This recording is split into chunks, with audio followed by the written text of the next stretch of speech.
You can get better trades on your guitars if you know more than the seller does. This is IkeGuitar. Let's talk about it. Guys, what is going on? IkeGuitar here. Hope you're doing well this fine day. I have a new guitar I want to show you guys, and you're going to judge me, okay? You're going to judge me, so just hold your judgment, okay? Just hold it for a little bit, all right? All right, here it is. Here it is. Boom. There it is. Yes, it's what it is. I'm sorry. It's a Floyd Rose. It's a Floyd Rose. Now, you know, last video, I did a video where I talked about guitars you shouldn't buy. And I said in that video that Floyd Rose was one of them. With some exceptions. There's some exceptions, okay? But listen, I've been trading guitars, and I'm trying to trade myself to bigger and better guitars, always. And so I bought a guitar for $450. It's an Epiphone ES335. There's a link in the description to the review on that guitar. And it was a cool guitar. I liked it, but still Chinese made. And I wanted to trade it up to something a little bit cooler. And that was the guitar I traded it for. Now, this is a Floyd Rose SE. This is a PRS guitar.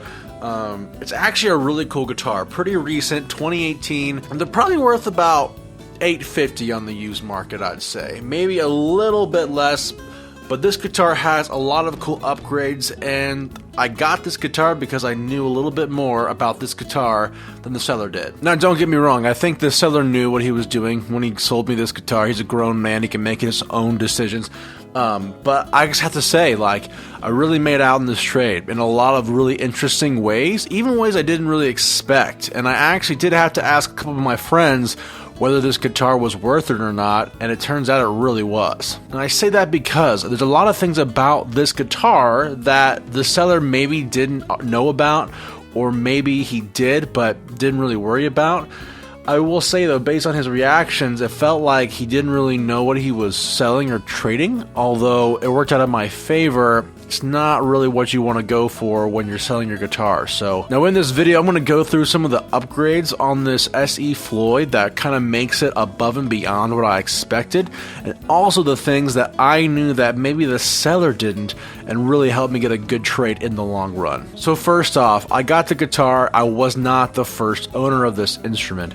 Now, this guitar is all stock. 8515 PRS SE humbucker, just got the Floyd on it. The traditional SE headstock, made in Indonesia, 2018. All in all, a pretty decent guitar. Most SE Custom 24s are going to be in the 600 range, but for some odd reason, the SE Custom Floyd sell for 1,000 MSRP, so they're going to end at about $850 retail. Now, when I looked at this guitar in the parking lot of a guitar center in Nashville, there was some serious matting on the neck. It didn't have the gloss finish anymore.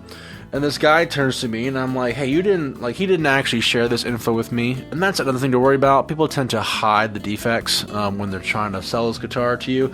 But I looked at the back of this guitar, not a bit of gloss on the back of the neck, completely matted. And I'm like, what the heck happened here? And the guy said a past owner took sandpaper to the neck. Now, I knew that it really wasn't sandpaper. It looked like he had just taken some 4/0 steel wool and just ground the finish out to make it a little smoother to play. But I don't think the seller really realized that. But if it was sandpaper, he would have cut into the wood of the neck. And I was like, that's an interesting thing to do to a guitar like this, especially one so new. But I wasn't too worried about it. And then also I noticed that this guy had a bunch of extra Floyd Rose stuff, like the FU-tone style of Floyd Rose gear. Now, for those of you who don't know FU-tone stands for Floyd Upgrade. It's this guy who just makes way better Floyd Rose equipment for your guitars than the actual Floyd Rose company does. And anyone who has a Floyd Rose guitar buys their stuff from FU-tone. So it's a whole thing. But the guy had an FU-tone sustain block. It's a brass sustain block. You can kind of see it right here. It's this piece right here. And it really increases sustain on your Floyd. And then also, every one of these little screws pushes a small piece of metal up against the strings, and they're called saddle inserts. And these are the FU-tone titanium saddle inserts, and I can tell because they look totally different than the actual metal chrome on the PRS Floyd.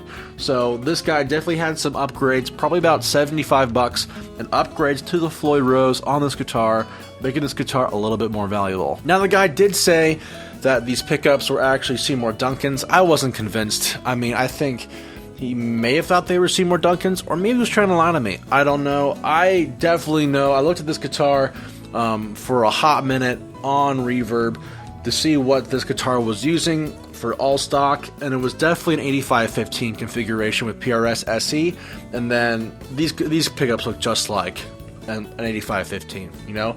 And I confirmed that when I got the guitar. I immediately went into the shop, had a good friend of mine open up the cavity, we looked at the pickups, and yes, they were 8515 SEs. Seymour Duncan's would have been more of an optically, like, it would have looked better, you know, an upgrade optically, but maybe not practically. I think Seymour Duncan's are fine. I think if you've gotten decent ones, they would have worked out on this guitar a little bit better, but overall, 8515s are what the guitar came with, and I actually prefer stock over upgrades anyway. So now back to this neck thing. So like, I'm looking at this neck, it's really matted. If I didn't know any better, I would be bummed, right? I'd be like, there's no gloss on this neck. Why would you unfinish a guitar neck, right? Or some other kind of thing you'd think about. But if it's just steel wool, all that does to the poly is just mar it. Like, it doesn't actually like damage the gloss. It just kind of scuffs it up a little bit so that it doesn't feel as sticky on your hands. And so I went to one of my friends in Guitar Center. He went to the buffing wheel and he buffed out the neck for me. And if you buff out the neck, it goes back to where it was before, and it was awesome. This neck looked terrible before, and then I got it on the buffing wheel and it looks way better now, and it's got that polyurethane glossy finish again. And so this guitar is practically stock with some upgrades. Couldn't be more excited to play it or sell it. So that being said, guys, if you or you have friends who know better than you on the guitars you get, you're good to go. Thankfully, the neck was able to be glossed back up. Very thankful for that. Thank you to my friends over at Bluesman Vintage for telling me about the FU tone stuff. Like, that's awesome. That's great to know about this guitar when I sell it. And so now I can take this guitar and be confident that I can trade this guitar for something even better down the line. And so from $450 to $900, or even close to $1,000, this guitar could prove to be one of my biggest trade upgrades yet. I only expect to get about 20% added on to my value per trade. The fact that I nearly doubled that amount with one trade is unfathomable. What a great run I'm on with this guitar. I cannot wait to play it more for you guys. I'm going to show you guys what the Floyd Rose is all about, how to get some cool sounds out of it, and this SE, we're going to put it through its paces. It'll be a good time.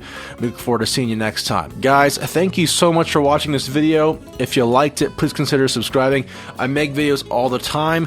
What an incredible trade I got. This is going to be a lot of fun to play, but want to give you a little PSA. Like, if you know more than the other person, you're good to go. It can really help you out in making a better trade for your instruments. Guys, hope you enjoyed the video. Catch me on Instagram at IkeGuitar, and we'll see you next time. Have a good one, guys.